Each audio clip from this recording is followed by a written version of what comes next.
ഇപ്പോൾ പറഞ്ഞിരിക്കുന്ന വിശദീകരണം ചോദിച്ചിരിക്കുന്ന 3 സിനിമകൾ, ആ 3 സിനിമകൾ ജനഗണമന, ഗോൾഡ്, കടുവ.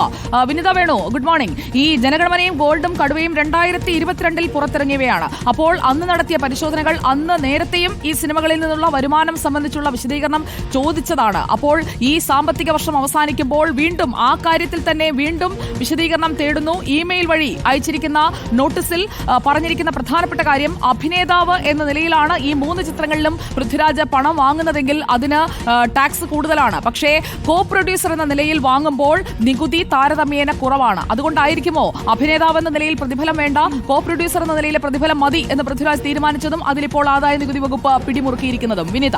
തീർച്ചയായും സുജിയെ, നമ്മൾ അടുത്തിടെയായി മലയാള സിനിമയിൽ കാണുന്ന പ്രത്യേക കാര്യമാണ് ഈ താരങ്ങളെല്ലാം തന്നെ നിർമ്മാതാക്കളായി മാറുന്നു, സഹനിർമ്മാതാക്കളായി മാറുന്നു. അതുകൊണ്ട് തന്നെ അതിൽ നികുതി അടയ്ക്കേണ്ടത് വളരെ കുറവാണ്.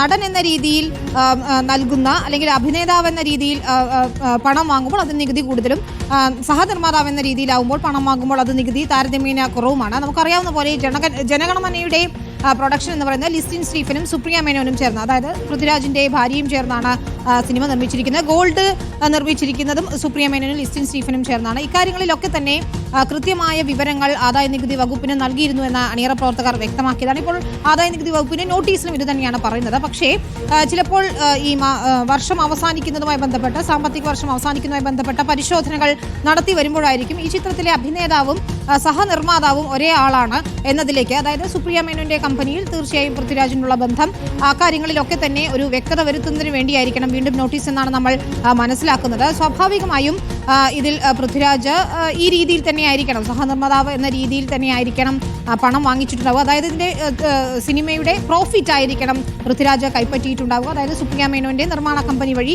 കൈപ്പറ്റിയിട്ടുണ്ടാവുക. അഭിനേതാവ് എന്ന രീതിയിൽ പണം വാങ്ങിയിട്ടുണ്ടാകില്ല എന്ന് തന്നെയാണ് നമ്മൾ മനസ്സിലാക്കുന്നത്. പക്ഷേ അന്ന് സമർപ്പിച്ച രേഖകളിലൊക്കെ തന്നെ ഒരു വ്യക്തത വേണം, അല്ലെങ്കിൽ ഒരു വിശദീകരണം എന്ന മട്ടിൽ തന്നെയാണ് ആദായ നികുതി വകുപ്പ് ഇത്തരത്തിൽ നോട്ടീസ് നൽകിയിരിക്കുന്നത്. ഇപ്പോൾ പിഴ ചുമത്തുന്ന രീതിയിൽ തന്നെയുള്ള ഒരു നോട്ടീസ് സമർപ്പിച്ചിരിക്കണമെന്നാണ് റോഷിപാൽ കൂടിയുണ്ട്. ഒരു റോഷിപാലിലേക്ക് കൂടി ഞാനൊന്ന് പോയതിനു ശേഷം വിനീതയിലേക്ക് തിരികെ വരാം.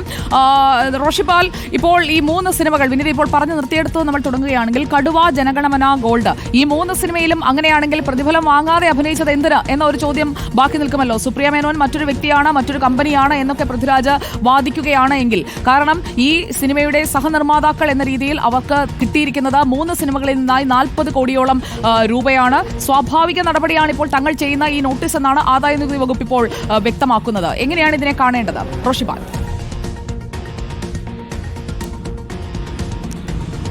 നേരത്തെ പറഞ്ഞതുപോലെ പൃഥ്വിരാജ് നേരത്തെ സിനിമയിൽ, ഈ 3 സിനിമയിൽ പ്രതിഫലമാകാതെ അഭിനയിക്കുമ്പോൾ പോലും ആ സിനിമയുടെ സഹനിർമ്മാതാവ് എന്ന നിലയിൽ പ്രതിഫലം കൈപ്പറ്റിയിരുന്നു, അതിൻ്റെ ഒരു ലാഭവിഹിതം കൈപ്പറ്റിയിരുന്നു എന്നത് വളരെ പ്രധാനപ്പെട്ടതാണ്. അതിൽ ഒരു വീഴ്ച വരുത്തിയെന്ന് ആദായ നികുതി വകുപ്പ് കണ്ടെത്തുമ്പോൾ സ്വാഭാവികമായും അതിൽ പിഴ ഒടുക്കേണ്ടി വരും, അതിൻ്റെ നടപടികൾ ഏറ്റുവാങ്ങേണ്ടി വരും എന്ന കാര്യത്തിൽ സംശയമില്ല. വളരെ നേരത്തെ തന്നെ ഈ എമ്പുരാനുമായി ഇതിന് ബന്ധമില്ലെന്ന് നേരത്തെ ശരൺ സൂചിപ്പിക്കുന്നുണ്ട്. കാരണം എമ്പുരാൻ റിലീസായതിനു ശേഷം പ്രതികാര നടപടി ഒന്നോണമല്ല ആദായ നികുതി വകുപ്പ് നോട്ടീസ് നൽകുന്നത് എന്ന സൂചനകൾ വരുന്നു. കാരണം നേരത്തെ തന്നെ നോട്ടീസ് നൽകിയതാണ്. കഴിഞ്ഞ വർഷം നടത്തിയ അന്വേഷണത്തിൻ്റെ റിപ്പോർട്ട് പരിശോധിച്ചതിന് ശേഷമാണ് നടപടി ഏതെന്ന് ആദായ നികുതി വകുപ്പ് തീരുമാനിക്കുന്നത്.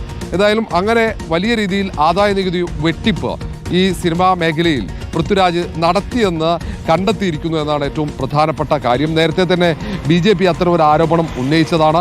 പല സിനിമാ താരങ്ങളും ആദായ നികുതി വെട്ടിപ്പ് നടത്തുന്നു, സിനിമാ മേഖലയിൽ വലിയ രീതിയിലുള്ള നികുതി വെട്ടിപ്പ് നടക്കുന്നു എന്നടക്കമുള്ള ആരോപണം ഒരു ഘട്ടത്തിൽ BJP തന്നെയാണ് ഉന്നയിച്ചത്. അങ്ങനെയാണ് സിനിമാ മേഖലയിൽ ആദായ നികുതി വകുപ്പ് വ്യാപകമായ ഒരു പരിശോധനയ്ക്ക് തയ്യാറായത്. പിന്നീട് തുടർച്ചയായി പല പ്രൊഡക്ഷൻ കമ്പനികളിലും പല സിനിമാ താരങ്ങളുടെ കണക്കുകളും അടക്കം അവരുടെ വരുമാന മാർഗവും ഒക്കെ വിശദമായി പരിശോധിച്ചാണ്. കള്ളപ്പണ ഇടപാടുകൾ ഈ സിനിമാ മേഖലയിൽ ഉണ്ടെന്ന് പലപ്പോഴായി അതുമായി ബന്ധപ്പെട്ട വിവരങ്ങൾ പുറത്തു വന്നത്. കഴിഞ്ഞ ദിവസം നമ്മൾ പൾസസുനിയുടെ ഈ പ്രധാനപ്പെട്ട ഒളിക്യാമറ ദൃശ്യങ്ങൾ പുറത്തുവിട്ടപ്പോൾ അതിൽ തന്നെ പറയുന്നുണ്ട് ഈ രഹസ്യമായ ഇടപാടുകൾ, സാമ്പത്തിക ഇടപാടുകൾ, അനധികൃത സാമ്പത്തിക ഇടപാടുകൾ അടക്കം. അങ്ങനെയുള്ള ഒരു സാഹചര്യം സിനിമാ മേഖലയിൽ നിലനിൽക്കുന്നുണ്ട്. അതുകൊണ്ട് തന്നെ പൃഥ്വിരാജിനെ സംബന്ധിച്ചിടത്തോളം ഇനി ആദായ നികുതി വകുപ്പിന് വഴങ്ങാതെ മുന്നോട്ട് പോകാൻ കഴിയില്ല. വലിയ തിരിച്ചടിയാണ് അത്. കാരണം വലിയ പോരാട്ടം എന്ന നിലയിൽ നിലപാടെടുത്ത് മുന്നോട്ട് പോകുമ്പോൾ ഇങ്ങനെ ഒരു നികുതി വെട്ടിപ്പ് നടത്തിയെന്ന കണ്ടെത്തൽ ആദായ വകുപ്പിൻ്റെ ഭാഗത്ത് ഉണ്ടാകുന്നു എന്നത് സുപ്രധാനമാണ്. ഈ കമ്പനി പൃഥ്വിരാജാണ് ഈ കമ്പനിയുടെ പ്രധാനി എന്ന് നേരത്തെ ഒരു ഘട്ടത്തിൽ പൃഥ്വിരാജിൻ്റെ ഭാര്യ തന്നെ മാധ്യമങ്ങളോട് പറഞ്ഞിട്ടുണ്ട്, പൃഥ്വിരാജ് ഇല്ലാതെ ഈ പ്രൊഡക്ഷൻ കമ്പനിക്ക് പിന്നീട് ഇല്ല, പൃഥ്വിരാജാണ് ഇതിന്റെ പ്രധാനിയത്. അങ്ങനെയെങ്കിൽ റോഷിപാൽ തുടരുക. വിനീതയിലേക്ക് ഒരിക്കൽ കൂടി. വിനീത, ഇപ്പോൾ റോഷിപാൽ പറഞ്ഞതുപോലെയാണ് കാര്യങ്ങളെങ്കിൽ ഭാര്യയും ഭർത്താവും ചേർന്നുള്ള ഒരു കമ്പനി, അതിൽ ഭാര്യയാണ് അതിൽ ഔദ്യോഗികമായി അതിന്റെ ചുമതലക്കാരി. പക്ഷേ ഭർത്താവ് അഭിനയിച്ച അതേ സിനിമയിൽ നിന്ന് പണം പ്രതിഫലമായി വാങ്ങുന്നുമില്ല. അപ്പോൾ ഇക്കാര്യങ്ങളിൽ ഒരു ആദായ നികുതി വെട്ടിപ്പ് നടന്നിട്ടുണ്ട് എന്നൊരു ഫൈൻഡിങ്ങിന്റെ അടിസ്ഥാനത്തിലാണോ ഈ തുടർ നോട്ടീസ്? നമുക്ക് മനസ്സിലാക്കുന്നതും അത് തന്നെയാണ്. ഈ സഹനിർമ്മാതാവ് എന്ന നിലയിൽ 40 കോടി രൂപയോളം വാങ്ങി എന്നാണ് ആദായ നികുതി വകുപ്പ് ഇപ്പോൾ കണ്ടെത്തിയിരിക്കുന്നതെന്നാണ് നമുക്ക് മനസ്സിലാക്കുന്നത്. കടുവ, ജനഗണമന, ഗോൾഡ് ഈ 3 സിനിമകളാണെങ്കിലും സുപ്രിയ മേനോനും ലിസ്റ്റിൻ സ്റ്റീഫനും ചേർന്നാണ് നിർമ്മിച്ചിരിക്കുന്നത്. ഇക്കാര്യത്തിൽ ഏതെങ്കിലും തരത്തിലുള്ള വെട്ടിപ്പ് ഏത് രീതിയിലാണ്, എത്രത്തോളം ഉണ്ട് തുക എന്നതൊക്കെ ആദായ നികുതി വകുപ്പാണ് വിശദീകരിക്കേണ്ടത്. പക്ഷേ ഈ നോട്ടീസ് നൽകിയിരിക്കുന്നത് എമ്പുരാൻ എന്ന സിനിമ റിലീസ് ചെയ്ത് 2ാമത്തെ ദിവസമാണ് എന്നൊരു പ്രത്യേകതയുമുണ്ട്. ഇത്തരത്തിൽ എമ്പുരാൻ എന്ന സിനിമയുമായി ബന്ധപ്പെട്ട വിവാദങ്ങൾ അത് വലിയ രീതിയിൽ കത്തി നിൽക്കുന്ന സമയത്ത് തന്നെയാണ് ഈ 3 ചിത്രങ്ങളിലും അഭിനേതാവായിട്ടുള്ള പൃഥ്വിരാജിന് ആദായ നികുതി വകുപ്പ് ഇത്തരത്തിൽ പിഴ ചുമത്തുന്ന രീതിയിലേക്ക് കാര്യങ്ങൾ എത്തിയിരിക്കുന്നതെന്നും ശ്രദ്ധേയമാണ്. ഏതായാലും വിശദീകരണം തേടിയതിന് പിന്നാലെ തന്നെയാണ്, നോട്ടീസിൽ വിശദീകരണം തേടിയതിന് പിന്നാലെയാണ് പിഴ ചുമത്തിയിരിക്കുന്നതെന്ന വ്യക്തത കൂടി നമുക്ക് വരുന്നു. ശരണും അത് തന്നെയാണ് റിപ്പോർട്ട് ചെയ്യുന്നത്. ഇനി ഇതിൽ വ്യക്തമാകേണ്ടത് ഇതാണ്, അഭിനേതാവ് എന്ന രീതിയിൽ ഒരു തരത്തിലുള്ള പണവും പൃഥ്വിരാജ് കൈപ്പറ്റിയിട്ടില്ല. പക്ഷേ സഹനിർമ്മാതാവ് എന്ന രീതിയിൽ എത്രത്തോളം തുക, അത് 40 കോടി മാത്രമാണോ, അതിൽ കൂടുതലുണ്ടോ?